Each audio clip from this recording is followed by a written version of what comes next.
तो मैं आपको सबसे पहले एक सिंपल सप्लाई और डिमांड के बारे में बताना चाहूँगा, जिसको मेज़र करने के लिए मैं एक स्पेशल लाइन का यूज़ करता हूँ। पहले मैं आपको रिपीटिंग ऑफ स्ट्रक्चर यहाँ दिखा देता हूँ।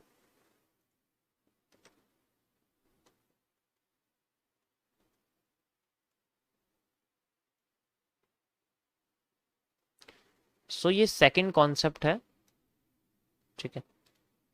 रिपीटिंग ऑफ स्ट्रक्चर का सेकंड कॉन्सेप्ट है, पहला मैंने आपको बता दिया है।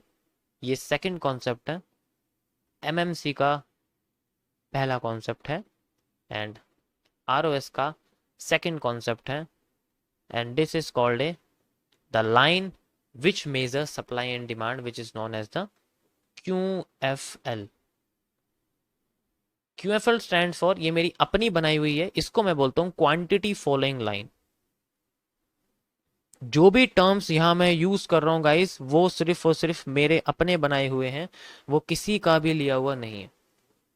तो जितने भी आप चीजें पढ़ने वाले हैं एमएमसी में, वो सारी मेरी अपनी बनाई हुई है। जो किसी और की बनाई हुई है उसको मैंने डेवलप करा हुआ है, जैसे कि मैं आपको आगे एसएमसी भी बताऊंगा, वो मैंने डेवलप करी हुई है कि उनको कैंडल्स के साथ मिक्सअप करके हम लोग कैसे समझेंगे। सो ये लाइन मेजर करती है सप्लाई और डिमांड को। आप जितने भी मुझे लाइफ टाइम पर लाइंस देखते हो रिवर्सल एरिया रिटेस्टिंग एरिया के लिए, जो वो लाइन होती है वो बेसिकली इसके ऊपर ये मेजर करती है सप्लाई, यानी कि रेड एरिया, रेड कैंडल्स जिसे आप बोलते हो, या फिर डिमांड ग्रीन एरिया जिसे आप ग्रीन कैंडल बोलते हो, ग्रीन कैंडल्स, ग्रीन एरियाज। तो ये दोनों को मेजर करने के लिए की जाती है। क्यूएफएल का यूज बेसिकली दो तरीके से होता है। देखो, अगर मार्केट में एक तरह से डाउन ट्रेंड है, ठीक है, तो यहाँ पर आपको हमेशा रेड कैंडल नहीं मिलने वाली। यहाँ पर आपको जस्ट लाइक मैं कह सकता हूँ कि लगातार कैंडल्स बन रही हैं, ओके। और अगर यहाँ पर एकदम से दो ग्रीन कैंडल आ जाती हैं जस्ट लाइक ऐसे करके, और फिर बाद में ऐसे करके, और फिर बाद में ये ट्रेंड कंटिन्यू होता है हमारे सामने ऐसे करके, ऐसे करके, और कंटिन्यू हो के ये यहाँ पर आ चुकी है, और फिर यहाँ से उठने की कोशिश कर रही है, एंड मूवी मार्केट यहाँ पर यहाँ दोबारा आ जाती है इस लेवल पे मान लीजिए। तो यहाँ पर कंफ्यूजन ये रहेगी कि हम लोग, अभी मैंने बोला कि आपको सिर्फ रेड कैंडल के लिए लाइन अलग लेनी है, ग्रीन कैंडल की लाइन अलग लेनी है, तो अब यहाँ पर कंफ्यूजन क्रिएट होती है। तो आपकी जो यहाँ पर सप्लाई है just like green candle, red candle से लेके और रेड कैंडल तक की, ये अलग होती है, और यहां से लेके सप्लाई अलग होती है। तो आपको इसको दोनों को अलग रखना है और इसमें से बीच का हिस्सा काट देना है। जैसे आप इसका बीच का हिस्सा काटोगे तो यहाँ ग्रीन जो ये डिमांड है यहाँ पर ये हट जाएगी, और फिर दोनों को ऐड करके आपको अगली सप्लाई, यानी कि यहाँ से जब मार्केट गिरना शुरू होगी, यहाँ नहीं होगा, ये तो डिमांड क्रिएट होगी ना, यहाँ तो भी ग्रीन कैंडल का एरिया है, ये तो ग्रीन कैंडल का एरिया है ना, यहाँ से यहाँ तो ग्रीन कैंडल का एरिया है ना आपका, ये सारा एक डिमांड एरिया है। तो यहाँ सप्लाई की कोई जरूरत नहीं है, ये कॉरस्पॉन्डिंग में काम करते हैं।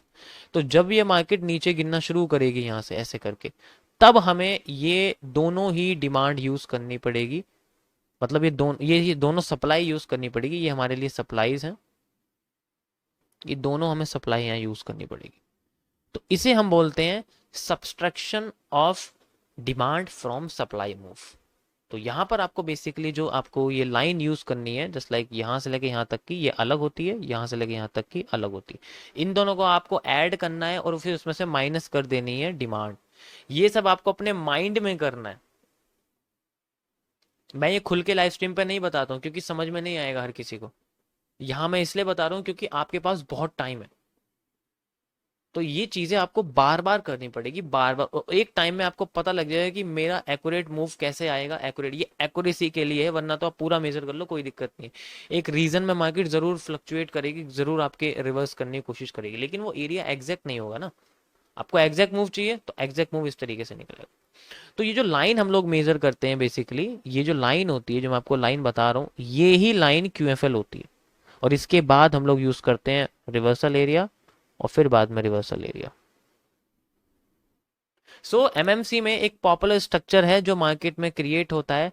जस्ट लाइक अगर मार्केट इस तरीके से मूव कर रही है, मैं आपको दिखाता हूँ। पहले आप ध्यान से समझिए कि मार्केट ऊपर जाती है, नीचे आती है, और फिर बाद में यहाँ आती है, फिर ऊपर जाती है, और फिर यहाँ से स्ट्रक्चर क्रिएट करते हैं। तो एमएमसी का यूज होता है, पहले ऐसी मार्केट का स्ट्रक्चर बनना चाहिए। बनने के बाद अब देखो आपको मैं समझाता हूँ कि इस जगह पे आप अगर फोकस करोगे तो यहाँ से लेके यहाँ तक मार्केट गिरी थी, ओके, और फिर यहां से लेके यहां तक मार्केट उठी थी, वी हैव। तो जो गिरने वाला मूव है वो सप्लाई है, तो यहां पर हम लोग क्यूएफएल यूज करेंगे। जस्ट लाइक यहां से लेके यहां तक का जो हिस्सा है ये हमारे लिए एक सप्लाई जोन है, तो ये हमारे पास एक क्यूएफएल हो गई, हमने इसको यूज करा और मैं उठा के यहाँ लिया है।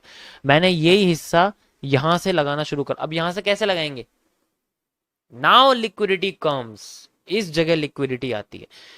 ऊपर टॉप पर एक कैंडल आपको नजर आएगी जिसकी विक लंबी होगी,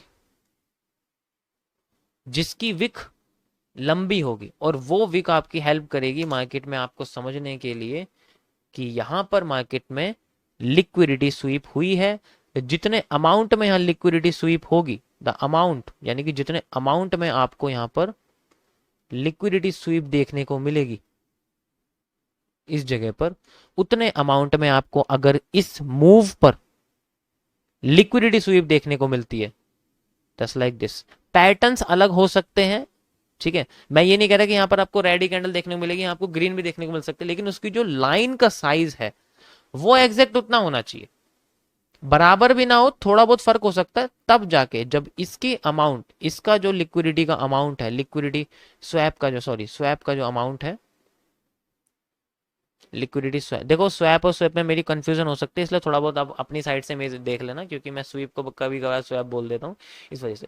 जब ये ऊपर मैच कर जाएगी, इसके लिए भी है कि अभी हमने क्या करा, सप्लाई साइड की क्यूएफएल क्रिएट करी है, अब हम डिमांड साइड का क्यूएफएल क्रिएट करते हैं, यानी कि यहां से लेके यहां तक का जो मूव हमने लिया है, जब ये कंप्लीट हो जाएगा यहां पर इस जगह, सो हमारे सामने उसी जगह पर सेम स्ट्रक्चर आने की प्रोबेबिलिटी बनने के 78% चांसेस होते हैं। और जब स्ट्रक्चर बनेगा तो अगली सप्लाई आएगी उसी क्यूएफएल के बराबर जितना हमने यहां लिया, तो ये जो क्यूएफएल आप देख रहे हो ये लौट के वापस यहां पर आ जाएगी, और इसी इन्वर्टेड हैमर से हमें देखने को मिलेगा शूटिंग स्टार से एक नेक्स्ट मूव, जो एग्जैक्ट तो नहीं लेकिन कुछ हद तक उस उतने ही जितना होगा, फिर मार्केट अपने आप को यहां से नीचे लेके आ जाएगी। और this is called the target of take profit, ऐसे टेक प्रॉफिट के टारगेट पता लगते हैं, तो ये हमारे सामने क्या हो जाएगी, एक QFL। That is how we measure supplies. तो सप्लाईज हम लोग मेजर कर सकते हैं रिपीटिंग ऑफ स्ट्रक्चर्स के जरिए, जिसके लिए आपको कैंडल्स को समझना बहुत इंपॉर्टेंट है। ये कैंडल्स को समझना आपके लिए बहुत इंपॉर्टेंट है, इनकी विक्स के बेसिस पर ही पता लगेगा कि मूव्स कहां से जनरेट होने वाला है। आई होप थोड़ा सा आपको समझ में आया होगा ये कॉन्सेप्ट, क्योंकि ये थोड़ा सा मुश्किल है, मैं आपको अभी चार्ट पे लेके चलता हूँ, वहां आपको थोड़ी क्लियरिटी हो जाएगी कि किस तरीके से आपको देखने को मिलेगा। जस्ट लाइक आप ये देखो, ये अभी गोल्ड का लाइव चार्ट चल रहा है, मतलब वैसे तो मार्केट बंद हो गई है, लेकिन आप समझ सकते हो कि किस तरीके से हमें देखने को मिलेगा। Got it. तो यहाँ पर आप देखो, मैं आपको दिखाता हूँ, सेम मूव आप देखने को मिलेगा कि आप ये शेडोज देख सकते हो, ये विक्स देख सकते हो, ये विक्स देख सकते हो, ये विक्स देख सकते हो। Got it? और बॉटम पे आप ये देख सकते हो, ये भी देख सकते हो, एंड ये भी देख सकते हो, ये सारी की सारी एक जैसी। ये भी देखोगे तो ये भी सेम ही है, ऐसा कुछ नहीं है, ये वाली भी सेम ही है। अब आप समझ सकते हो कि मार्केट में किस तरीके से हमें मूव देखने को मिलेगा, कि मार्केट में यहां से लेके यहां तक जो सेलिंग आई थी, मैं आपको दिखा देता हूं, this is called a QFL। यहां से लेके सेलिंग आई थी, वो अगली टॉप के बाद उतनी ही आपको देखने मिलेगी, एग्जैक्ट तो नहीं, मैंने क्या बोला, एग्जैक्ट नहीं मिलेगी, थोड़ा बहुत चेंज आ सकता है, वो आपको मैनेज करना पड़ेगा, थोड़ा बहुत चेंज आ सकता है। उसके बाद अगेन फिर हमने इसको मेजर करा, क्योंकि हमें हर बार एक ही नहीं यूज करनी, चेंज करते रहना, नेक्स्ट सप्लाई क्रिएट करी एंड देन नेक्स्ट सप्लाई यहां से यहां तक आ गई, आप देख सकते हैं। अब एग्जैक्ट आ गई है, एग्जैक्ट मार्केट यहां से आई, यही हमारी वीक देखने को मिली, उसके बाद मार्केट में फिर इससे ज्यादा आ गई, यू कैन सी इससे ज्यादा आ गई, तो इस कॉल्ड है, ये अलग कॉन्सेप्ट है। आप ये समझो कि जहां तक अगर आ रही है तो बहुत अच्छी बात है, अगर उससे ज्यादा आ गई तो इसका मतलब है वो हमारे लिए, हमारी नहीं है, वो किसी और की। अब वो शायद सारी की सारी सप्लाईज को ऐड करके एक ब्रेकआउट क्रिएट कर रहा है। इसी तरीके से जो डिमांड है, यानी कि बाय साइड की QFL है, आप देख सकते हो, मैं आपको दिखाता हूँ यहाँ से, जब मार्केट उठ रही थी तो मार्केट यहाँ से लेके यहाँ तक उठ रही है, आप देख सकते हो, और बीच में से रेड कैंडल आप माइनस कर सकते हो, और जस्ट लाइक हमने यूज करा इसको यहाँ से यहाँ तक, एंड वी कैन सी देखो एग्जैक्ट इसी जगह पे मार्केट अपना रिवर्सल, यानी कि वही शेडो और विक हमें देखने को मिली है, और दोबारा हम इसको एग्जैक्ट यहाँ तक लगाते हैं, and we will see a move like this, यहाँ से यहाँ तक देखने को मिलता है, और देखो इस बार थोड़ी सी ज्यादा हो चुकी है, और ये ऊपर की साइड ज़्यादा हो गई डिमांड, यानी कि हमें डिमांड ज़्यादा चाहिए थी लेकिन हमें कम मिली। अब अगर हमें डिमांड कम मिली है तो सप्लाई उससे ज़्यादा मिल गई है। इसीलिए जो मैं आपको दिखा रहा था कि मार्केट में हमें इतनी सप्लाई मिलनी चाहिए थी जितनी ये है, हमें इससे ज़्यादा सप्लाई क्यों मिल गई, इससे ज़्यादा सप्लाई क्यों, क्योंकि ऊपर डिमांड ज़्यादा नहीं मिल पाई, यहां से लेके यहां तक की डिमांड हमें नहीं मिल पाई, इसलिए ये डिमांड सप्लाई में कन्वर्ट होकर हमें नीचे मिली। आप देख सकते हो इस जगह जाके मार्केट ने अब दिया। इसी को हम लोग वॉल्यूम बर्स्ट कहते हैं। मैं अपने बेसिक से एडवांस कैंडलस्टिक कोर्स के अंदर समझा चुका हूं कि अगर एक्स्ट्रा सप्लाई आ जाए तो वो वॉल्यूम बर्स्ट कर देती है और उसी को एक ट्रेंड में कन्वर्ट करने में हेल्प करती है। आप देख सकते हो उसके बाद ट्रेंड बन चुका है, एक नया ट्रेंड बन चुका। अब वो उतना ही जाएगा जितना मार्केट ने इनिशियल सप्लाई दी थी, इनिशियल डिमांड क्रिएट करी थी। एग्जैक्ट यहां तक आप देख सकते हो। दिस इज नॉट एसएमसी, ये एसएमसी नहीं है, यहाँ ऑर्डर ब्लॉक की कोई वो जरूरत नहीं पड़ेगी आपको, अब बस क्वांटिटीज का यूज करना है। लाइन चार्ट से स्टार्ट करो, आपको समझ में आ जाएगा कि किस तरीके से हम लोग सप्लाई डिमांड को समझ सकते हैं with the help of repeating of structures. और यहाँ पर कैंडलस्टिक्स का रोल बहुत इंपॉर्टेंट है, कैंडल्स की विक्स की इंपॉर्टेंस बहुत ज्यादा है। आई होप गाइज आपको आज का सेशन पसंद आया होगा, यही सबसे इंपॉर्टेंट है, बस इस पे मास्टरी कर लो आप, और आपको किसी चीज की जरूरत नहीं पड़ने वाली। जाते जाते मैं आपको एक पॉइंट और यहाँ बता देता हूँ कि जब मार्केट अपने आप को रिवर्स करेगी और रीटेस्ट करेगी, इन दोनों में बहुत फर्क है। देखो, रिवर्सल मार्केट में तब आता है जब मार्केट अपनी जहां से घूम के गई है वापस घूम के वापस वहां पर आ जाती है, या फिर इस जगह आती है। तो यहां पर मार्केट का जैसे यहां से लेके यहां तक की जो सप्लाई हमें देखने को मिली है और यहां से लेके यहां तक मार्केट आ गई, इस पॉइंट पे हम लोग रिवर्सल एरिया बनाते हैं। This is called a reversal area, ठीक है। और इसके नीचे हमेशा, इसके नीचे आपको मिलेगा रिजेक्शन एरिया, यानी कि जहां पर आपको कैंडल्स की लाइन दिखेंगी, विक्स मिलेंगे, शैडोज दिखेंगे, तो वो रिजेक्शन। कभी कभी ये ऊपर होता है, कभी कभी ये ऊपर होता है, कभी कभी ये नीचे होता है। इसकी कंडीशन मैं आपको बताऊंगा, वो डिटेल में हम पढ़ेंगे किस तरीके से होता है।